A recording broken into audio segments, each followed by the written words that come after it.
हारे वालार जी अमारी सुनो श्रीनाथ जी लई जाजे तारा धाममा हारे वालार जी अमारी सुनो श्रीनाथ जी लई जाजे तारा धाममा।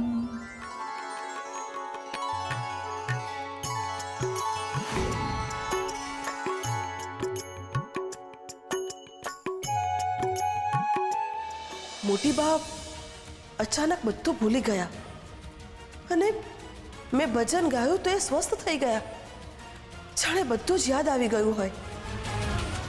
અને દર 48 કલાક સુધી જ મોટી બાને જે કહીએ છીએ યાદ રાખે છે અને પછી બધું જ ભૂલી જાય છે.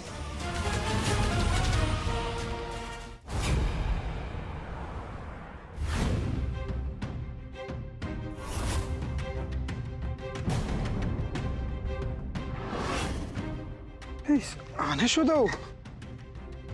આને પણ અત્યારે જ બગડ્યું હતું.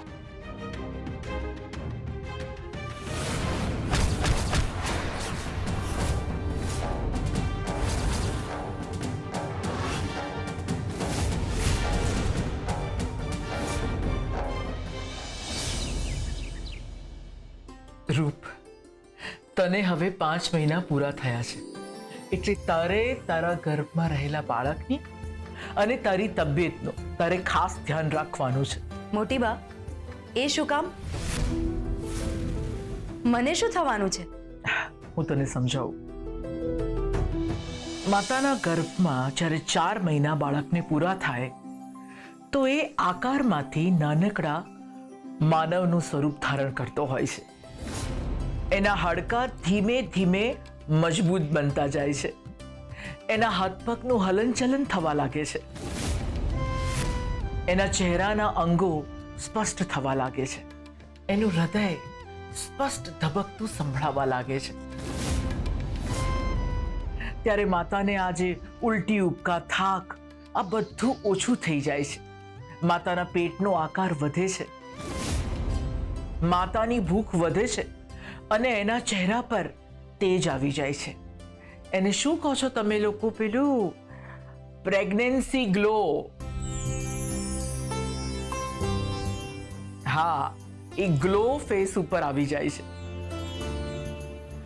અને આ સમય એ બાળકના વિકાસનો અને માતાના સુખદ અનુભવનો સમય હોય છે. હા, તમારી વાત એકદમ સાચી છે. પણ મોટી બા, હવે ને જમવામાં શું શું ધ્યાન આપવાનું એ તો કહો. રૂપને હું સુખડી ખવડાવીશ. જ્યારે મારા પેટમાં મારા બાળકો હતા ત્યારે મારા સાસુએ મને સુખડી ખવડાવી હતી. સમજી? મોટી બા, આજો હું રૂપ અને આયાના લગ્નનો ફોટો લઈ આવી. અરે વાહ,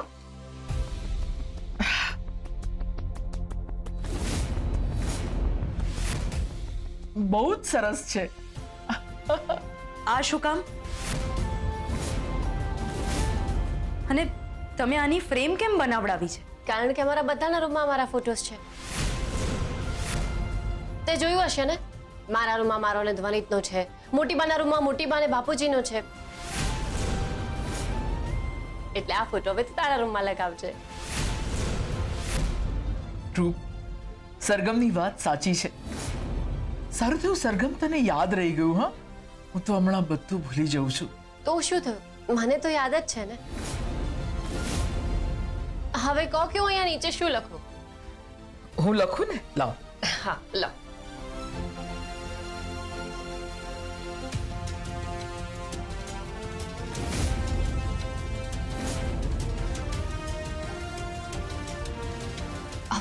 મોટી બા, હું આવું. હા હા.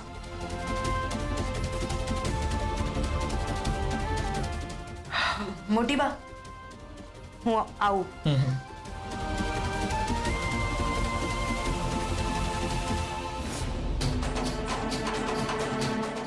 મારી માં ક્યાં છે ને એ માત્ર સરગમ દીદીને જ ખબર હોઈ શકે. મારે એમને પૂછવું જોઈએ. મારે આડકતરી રીતે તપાસ કરવી પડશે કે મારી માં ક્યાં છે. અચ્છા ઠીક છે, તમને જેવું ખબર પડે ને એવું તરત મને ઇન્ફોર્મ કરજો, હું રાહ જોઈશ.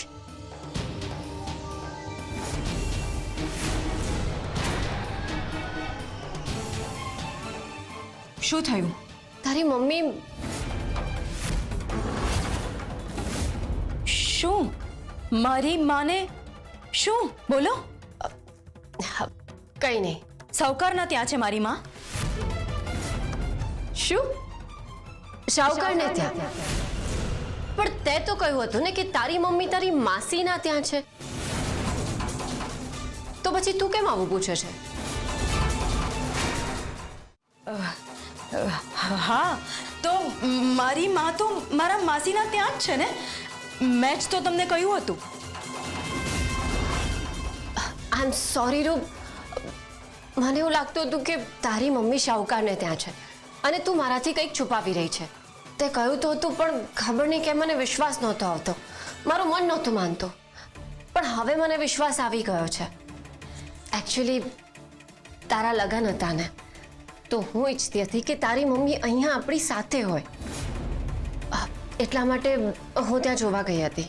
તમે મને એકવાર પૂછ્યું હોત ને તો પણ મેં તમને કહી જ દીધું હોત, પણ વાત ભરોસાની છે જે તમે નહીં સમજી શકો. આઈ એમ સોરી, મને માફ કરી દે. પણ એ આવ્યા કેમ નહીં?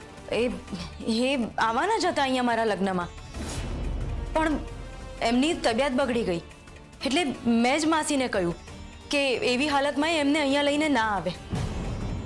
ઠીક છે, હું જઉં છું. સારું થયું વાત વાળી લીધી, નહીતર સરગમ દીદીને ખબર પડી ગઈ હોત તો સાવકાર મને ના છોડે.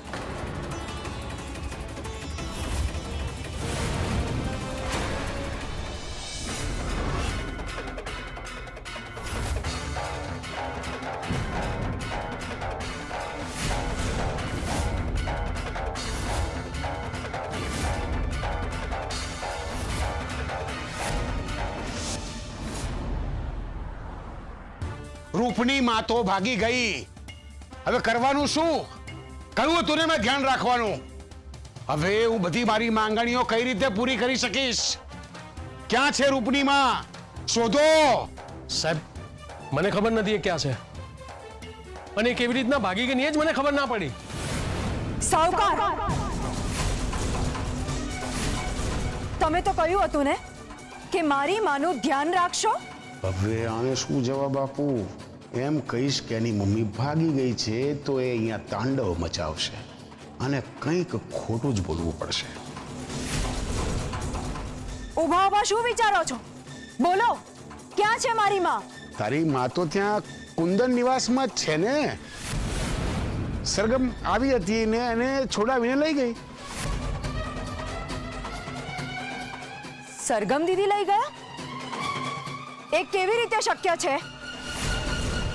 મેં હમણાં જ સરગમ દીદી સાથે વાત કરી અને એમણે એવું કહ્યું કે એમને નથી ખબર મારી માં ક્યાં છે, અને એમણે મને એમ પણ કહ્યું કે એ અહીંયા આવ્યા ત્યારે મારી માં અહીંયા હતી જ નહીં. અરે અમારી નજર સામે તો સરગમ એને લઈ ગઈ છે. તમે ખોટું બોલો છો. બોલો, મારી માં ક્યાં છે? આજે સવારે જ સરગમ દીદીએ મને કહ્યું કે મારી માં એમની પાસે નથી. ક્યાંક તમે ખોટું બોલો છો અથવા તો સરગમ દીદી. અરે હું શું કામ ખોટું બોલું? મને શું ફરક પડે કે હું તારી મમ્મી માટે ખોટું બોલું? અરે તારી મમ્મી તો મારા માટે સોનાનું ઈંડું આપતી મરઘી હતી અને એના કારણે જ તો તારી પાસે મારી બધી ઈચ્છાઓ હું પૂરી કરાવતો હતો. તું વિશ્વાસ કર, અમારી નજર સામે જ તારી મમ્મીને સરગમ આવીને લઈ ગઈ છે. શું કહું છું? સાચું કહું છું ને? હા સાચું છે સાહેબ, સાચું કે છે. સરગમ આવી હતી. હવે તને કઈ રીતે ભરોસો અપાવું? સાચે જ તારી મમ્મી એ નથી. એવું હોય તો તું સરગમને પૂછ.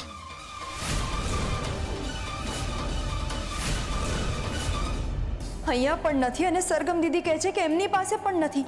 તો છે ક્યાં મારી માં?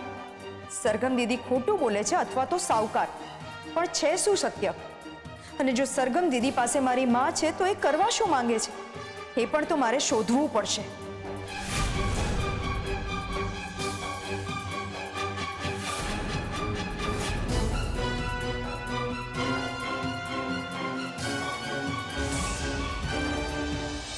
સાહેબ, આ રૂપનીમાં સરગમ પાસે નથી તો પણ શું કામ ખોટું બોલ્યા? કોઈ માણસને કોઈ જગ્યાએ પહોંચવું હોય ને તો બહુ બધા રસ્તા છે. બસ, રિક્ષા, ટ્રેન, મોટરસાયકલ કે પછી વિમાન. પણ કોઈ માણસને બીજા માણસના મગજ સુધી પહોંચવું હોય ને તો એક જ રસ્તો છે, ખોટું બોલીને એનું દિલ પીગળાવવું. કેટલું સહેલું છે કોઈને આપણી વાતોમાં લાવવું એ. અને લાગણીશીલ માણસોને તો ભોળવવા સાવ સહેલા હોય છે. બસ 2-4 આંસુ ખરાવીને 2-3 ખોટી લાઈન બોલો એટલે માણસ આપણા કાબુમાં. આવું જ કર્યું છે મેં રૂપ સાથે. પણ એનાથી આપણને શું ફાયદો? આ 2 બિલાડીની લડાઈમાં ફાવે કોણ? ભૂલી ગયો? હવે આ રૂપ એમ વિચારશે કે આ સરગમ મારી માને એની સાથે કેમ લઈ ગઈ હશે, એની પાછળ એનો હેતુ શું હશે. અને હવે રૂપ અને સરગમ વચ્ચે આ મુદ્દો મોટી તિરાડ ઊભી કરશે. જેવું ઈચ્છું છું મારો સરગમ સાથેનો બદલો હવે રૂપ લેશે. એ હવે આપણે કશું કરવાની જરૂર જ નહીં રહે. જે કરશે હવે આ મારું રમકડું જ કરશે. મારે તો માત્ર ચાવી ભરવાની. અને હવે રૂપ એની માને શોધશે અને સાથે એ પણ શોધશે કે સરગમે એની માં સાથે શું કર્યું ને કેમ કર્યું.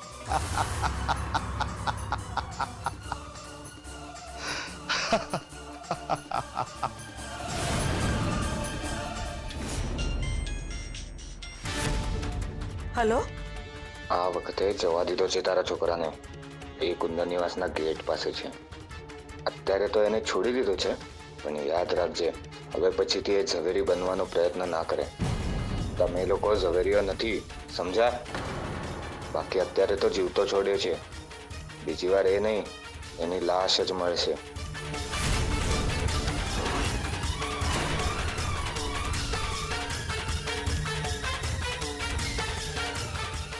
મોટી બા, મોટી બા, મોટી બા, મોટી બા,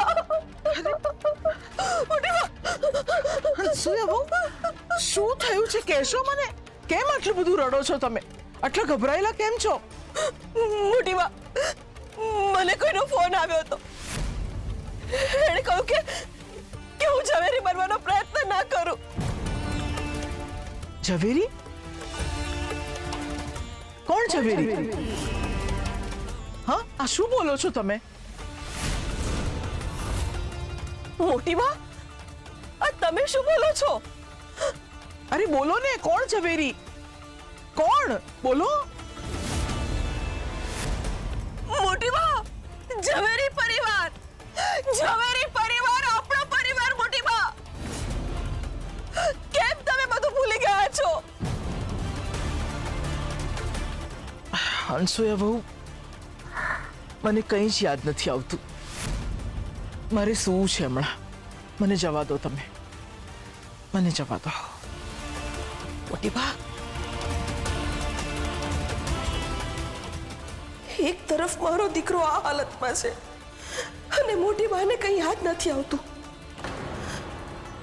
એક બાજુ કહે છે કે કંઈ યાદ નથી આવતું અને બીજી બાજુ મને અંસુયા કહીને બોલાવે છે. શું મીરાબેન કહેતા હતા કે મોટી બાને 48 કલાકનું જ યાદ રહે છે? એ સાચું હશે? હવે શું મદદની આશા રાખું એમની પાસેથી? અયાન, અયાન, અયાન, અયાન બેટા, અયાન, અયાન.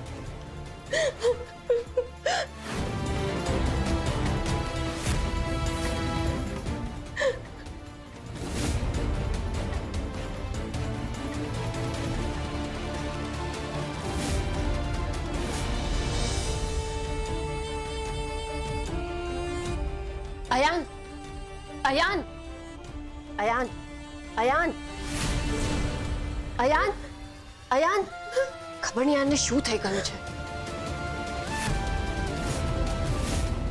સરગમ છો ને,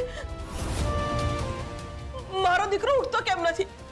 તમે પેનિક ના થાઓ, હું જોઉં છું એને કંઈ નહીં થાય, એ ઠીક થઈ જશે. પણ અયાન સાથે આવું કર્યું કોણે અને શું કામ? હું પણ એ જ વિચારું છું કે અયાન સાથે આવું કોણે કર્યું. મને ખબર છે આવું કોણે કર્યું હોવું જોઈએ. પરી, એણે જ આ બધું કર્યું હશે. એ અમને કેટલી નફરત કરે છે તમને બધાને ખબર જ છે ને.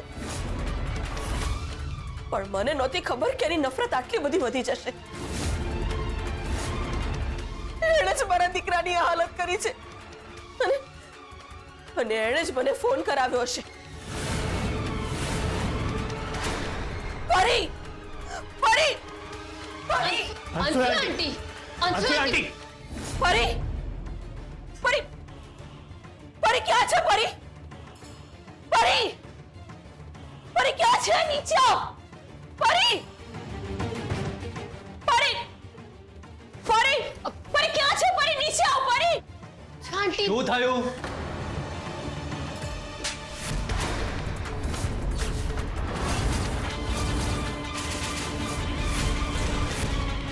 આ શું તમારી આટલી હિંમત કે તમે પરીને લાફો માર્યો? એક માની કેટલી હિંમત હોય છે ને એ બતાવવાનો સમય આવી ગયો છે ચિરાગ. પણ થયું છે શું? પરીએ શું કર્યું? તમે બહુ જ ખોટું કર્યું લાફો મારીને. જોયા જાણ્યા વગર તમે પરીને લાફો માર્યો. ચૂપ! અંશુ આંટી, હવે આ માં એક શબ્દ નહીં સાંભળે. એક શબ્દ નહીં. તમે લોકોએ આટલા અત્યાચાર કર્યા, હું ચૂપ રહી. તમે મને વાતે વાતે નીચે પાડી, હું ચૂપ રહી. પણ આજે વાત મારા દીકરા સુધી પહોંચી ગઈ છે ને પોતાના દીકરા માટે હવે આ માં ચૂપ નહીં રહે. શું થયું અયાન સાથે? તમે લોકો શું કર્યું? હા, અયાન સાથે તમે આટલા નીચા પડી ગયા કે તમે મારા દીકરાને મારવા પર આવી ગયા? અમે કશું નથી કર્યું. અમે શું કરવા અયાનને મારવા સુધી આવી જઈએ? તમે તમારી જીભ સંભાળીને બોલો. જીભ તું સંભાળ પરી. હવે પછી શબ્દો પણ નહીં બોલતી. તારા કારણે મારા દીકરાને ભર મંડપમાંથી ખેંચીને લઈ ગયા. તે અમારા પર ખોટા આરોપ લગાવ્યા. તારા કારણે અમારે જેલના સળિયા પાછળ રહેવું પડ્યું.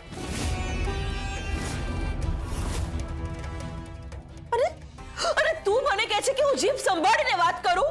તમે વધુ બોલી રહ્યા છો. અને તમે વધુ કરી ચૂક્યા છો. અંશુ આંટી, તમે હવે કોઈ વચ્ચે નહીં બોલે. કોઈ જ નહીં.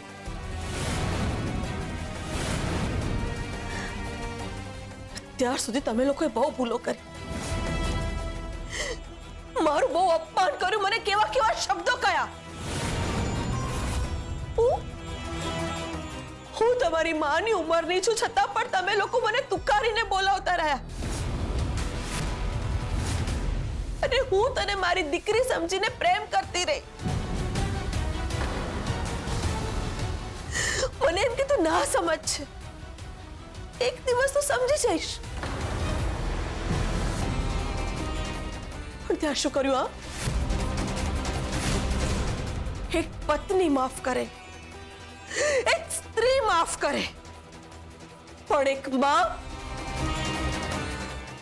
માં ક્યારે માફ નહીં કરે.